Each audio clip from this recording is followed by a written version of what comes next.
그래서 여러분들이 신앙생활 하면서 제일 많이 듣는 얘기 또 사용하는 단어 그리고 또 중요한 단어 그러면 아마 은혜라는 말 많이 들어봤을 겁니다. 그러면서도 은혜가 나도 은혜를 쓰지만 은혜가 피부에 탁 닿게 그게 은혜구나 그렇게 와닿는 단어가 아닐 수 있고 그냥 흔히 그냥 쓰는 단어가 되어버리지는 않았는지 그래서 오늘은 우리가 교회에서 왜 은혜여야 하는가 하는 제목을 가지고 말씀 전하도록 하겠습니다. 첫 번째 왜 은혜여야 하는가는 우리는 우리 스스로 설 수 없기 때문에 그렇습니다. 우리 스스로 설 수 없는 존재다.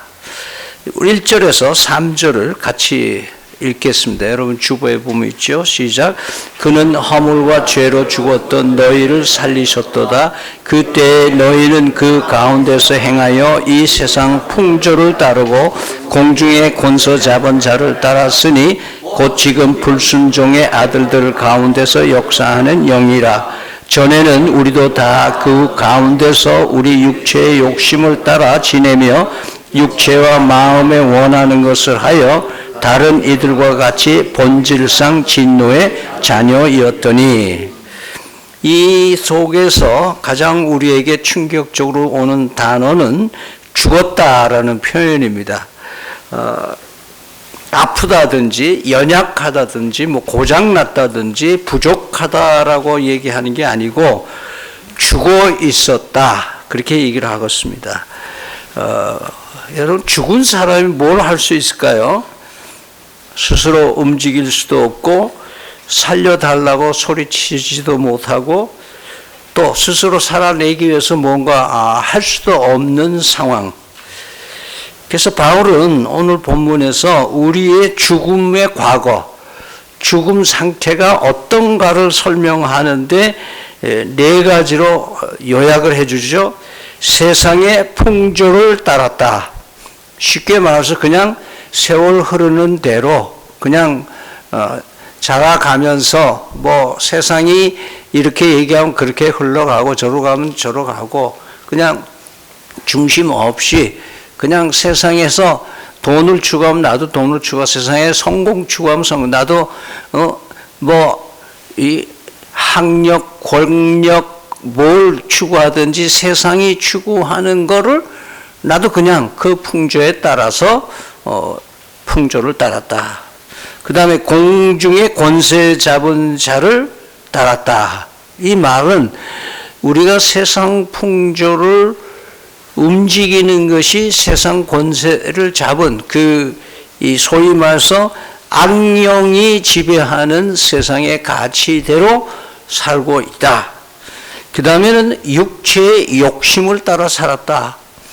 내가 몸이 원하는 대로만 살았다. 사실은 우리가 건강에 너무 제가 요즘에 이렇게 늘 묵상하면서 이 건강에 대해서 내 자신이 너무 예민한 거예요. 예?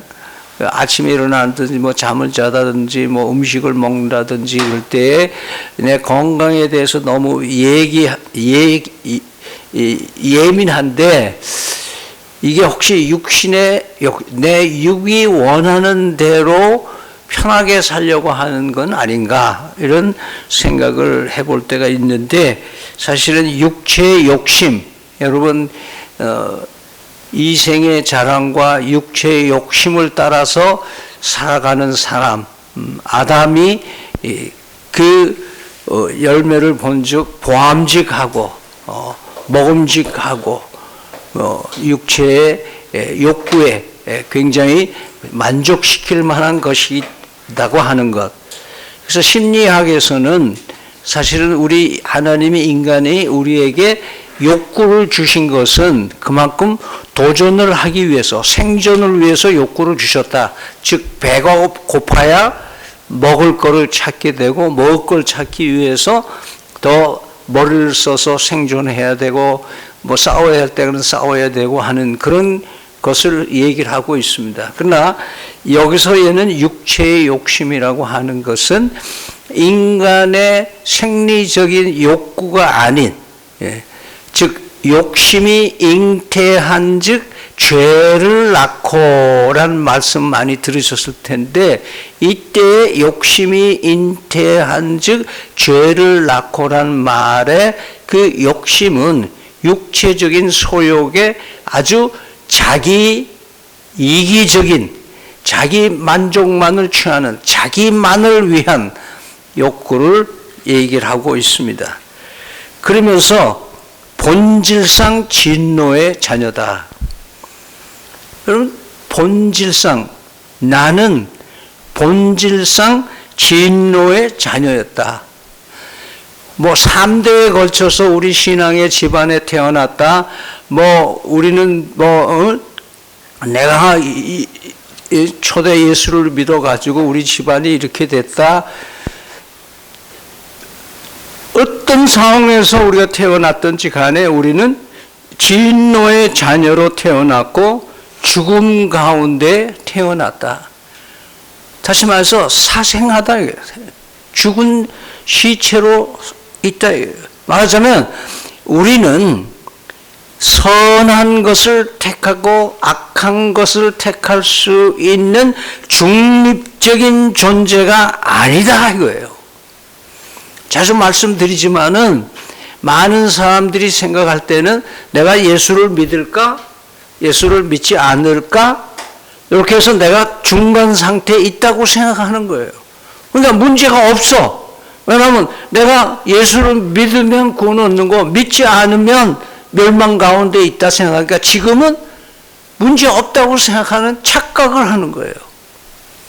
그러나 오늘 본문에는 뭐예요? 본질상 진노의 자녀로 사실은 죽어 있다 라고 선포하는 거예요.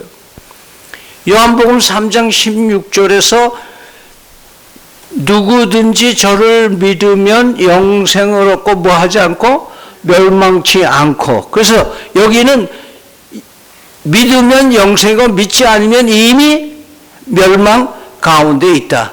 중간은 없다 이거예요. 그래서 우리는 실제로 죄악의 흐름에 맡겨져 있는 그런 존재였다. 그래서 여기서 첫 번째 질문, 이런 상태의 인간이 과연 자력으로 살 수 있는가? 소망이 있는가? 인간으로서의 살 수 있을까라고 하는 거예요. 그래서 우리는 자력으로는 살 수가 없다. 그래서 구원은 은혜여야 한다. 할렐루야. 두 번째, 왜 은혜여야 하는가? 하나님은 긍휼이 풍성하신 분이기 때문이다. 4절에서 7절 같이 읽습니다. 긍휼이 풍성하신 하나님이 우리를 사랑하신 그 큰 사랑을 인하여 허물로 죽은 우리를 그리스도와 함께 살리셨고 너희는 은혜로 구원을 받은 것이라. 또 함께 일으키사 그리스도 예수 안에서 함께 하늘에 앉히시니 이는 그리스도 예수 안에서 우리에게 자비하심으로써 그 은혜의 지극히 풍성함을 오는 여러 시대에 나타내려 하심이라. 여기서 전체 에베소 2장의 전환점은 긍휼이 풍성하신 하나님, 그 말이에요. 다 본질상 진노의 자녀, 진노의 자녀라는 말은 뭐예요?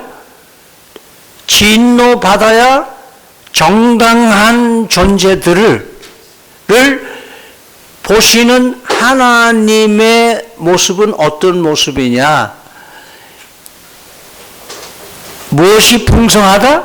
긍휼이 풍성하다. 긍휼이란 말은 불쌍히 여긴다는 한문적인 표현인데요. 긍휼이라는 히브리 단어의 원은 라함이라는 말인데, 라함이라는 단어는 어머니의 자궁을 얘기하는 거예요. 그러니까 풍성하신, 그 긍휼이 풍성하신 하나님은 뭐예요? 다 다함이 없으시다 이거예요. 그리고 사랑이 바로 나와요. 큰 사랑으로 우리를 사랑하사. 긍휼과 사랑은 같은 개념이에요. 여러분 자식들이 속색일 때가 있죠. 그럼 속색이는 자식을 보면서 여러분들 뭐 옛날 말로 전 못된 놈, 뭐 죽일 놈, 뭐를 파가라 뭐 그렇게 생각 들 때도 있어요. 그러나 한편 생각하면 뭐예요? 불쌍해 보여. 불쌍해. 왜? 자녀를 사랑하는 마음은 하고 불쌍히 여기는 마음이 같은 거예요. 그래서 하나님은 그 풍성하신 하나님이라고 하는 것이 전체 죽어있는 우리들을 위한 복음이다 이거예요. 그 풍성하신 사랑이 뭐요? 그리스도와 함께 살리시고 그 하나님이 함께 일으켜 주시고 하나님이 하늘에 우리를 앉히셨다. 야, 여러분 함께 살리신 것도 고마운데 그 다음에 뭐요? 함께 일으켜 세우신 것도 고마운데 어디까지? 예?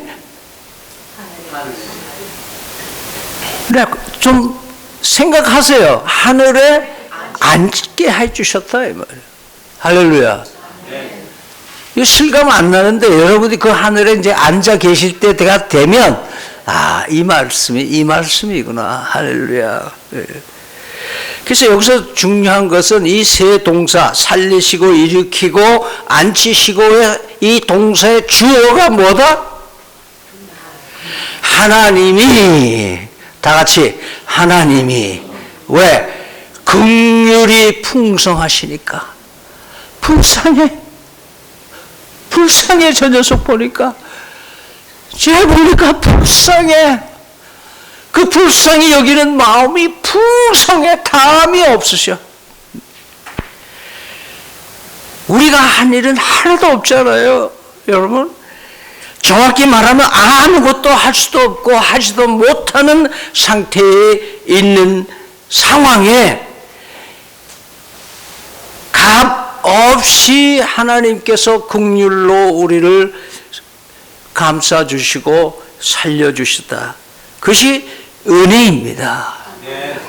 바울은 분명히 말합니다. 8절 다 같이 읽습니다. 너희는 그 은혜에 의하여 믿음으로 말미암아 구원을 받았으니 이것은 너희에게서 난 것이 아니요 하나님의 선물이라. 세 번째 왜 은혜해야 되는가? 자랑하지 못하게 합니다. 자랑하지. 8절과 10절 같이 읽습니다.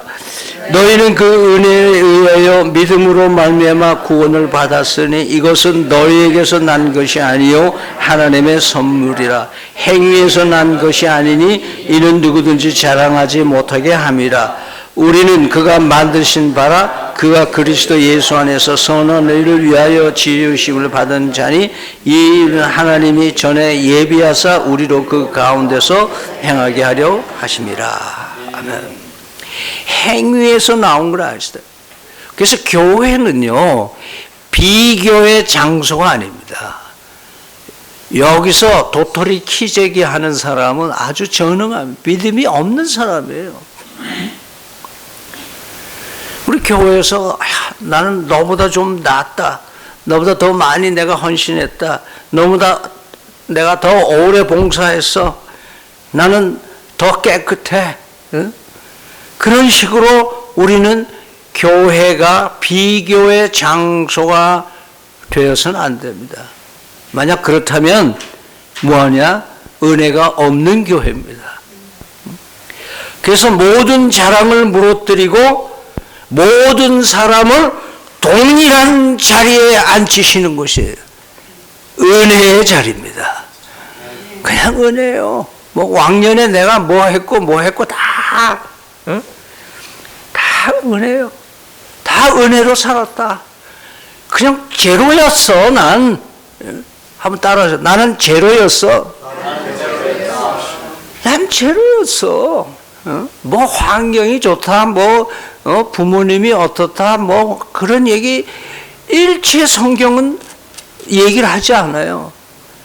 하나님 풍성하신 긍휼이 풍성하신 하나님이 주어가 되셔서 우리를 살리셨다. 그래서 바울은 이런 얘기를 합니다. 우리는 그가 만드신 바라 그리스도 예수 안에서 선한 일을 위하여 지으심을 받았다.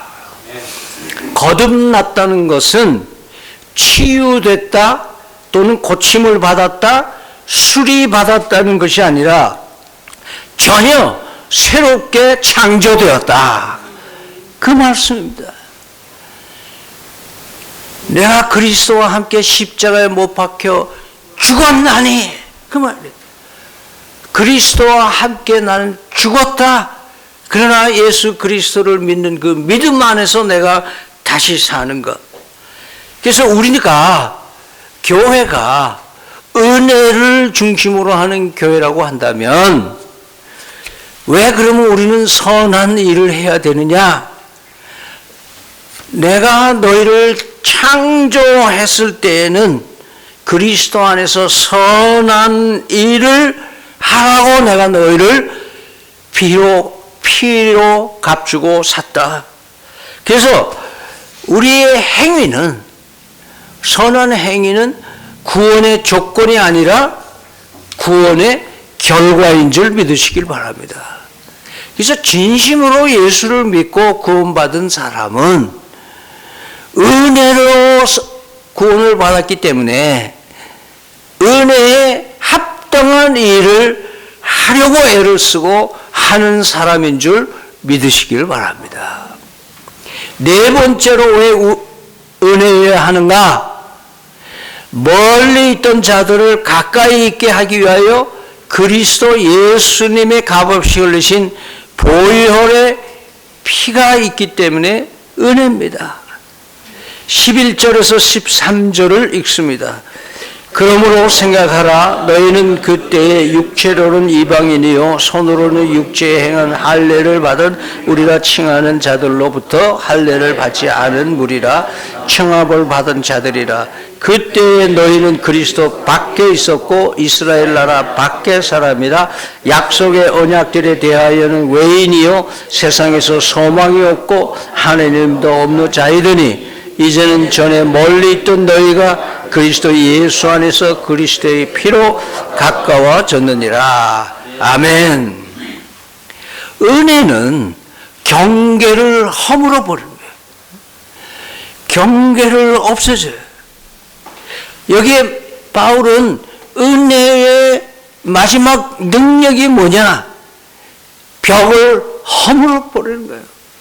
마치 동독과 서독의 벽을 허무는 것처럼 언젠가는 하나님께서 남북의 휴전선을 허물 때가 있겠지만은 그런 벽을 허무시는데 선택받은 백성과 버림받은 자는 구별되어 있던 시대에 이 메시지는 뭐예요? 하나님의 은혜는 그 벽을 허물었다. 언약 안에 있는 자와 언약 밖에 있는 자의 그 경계를 허물어 버렸다. 가까이 있는 자와 멀리 있는 자의 그 간격을 허물어 버렸다.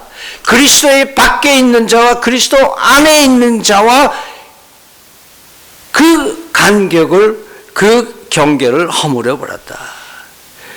이제는 전에 멀리 있던 너희가 그리스도 예수 안에서 그의 피로 가까워졌느니라. 13절 같이 다시 읽습니다. 이제는 전에 멀리 있던 너희가 그리스도 예수 안에서 그에서 피로 가까워졌느니라. 하나님과 우리 사이의 벽을 허물었을 뿐만 아니라 은혜는 사람과 사람의 사이의 벽도 허무신 줄 믿으시길 바랍니다. 혹시 여러분의 친척들이나 이웃들이나 가족들이나 주변의 기업이나 사업에서의 사람들과의 관계에 벽이 있어서 도대체가 힘들어하는 그런 관계가 있습니까? 사람과 사람 사이의 벽도 주님이 허무셨습니다. 무엇으로? 은혜로. 그리스도의 보혈의 피로.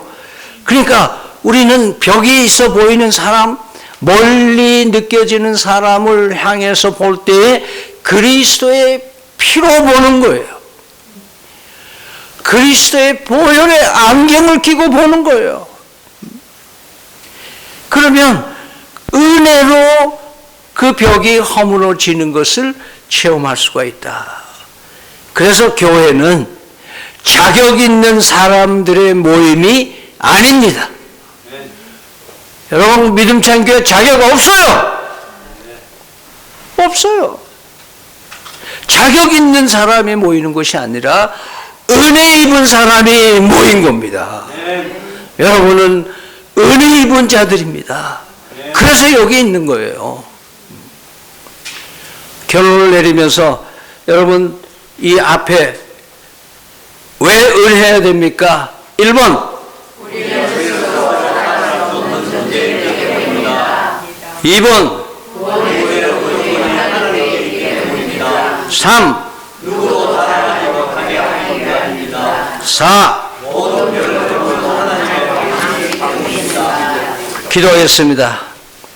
하나님, 오늘 우리의 고백은 이것입니다. 주님, 내가 여기까지 온 것은 전적으로 은혜입니다. 그리고 그 은혜가 오늘 우리를 살리고 변화시키고 세상으로 보내지는 줄 믿습니다. 예수님 이름으로 기도드립니다. 아멘. Q&A 받으시고 시험 보시기 바랍니다.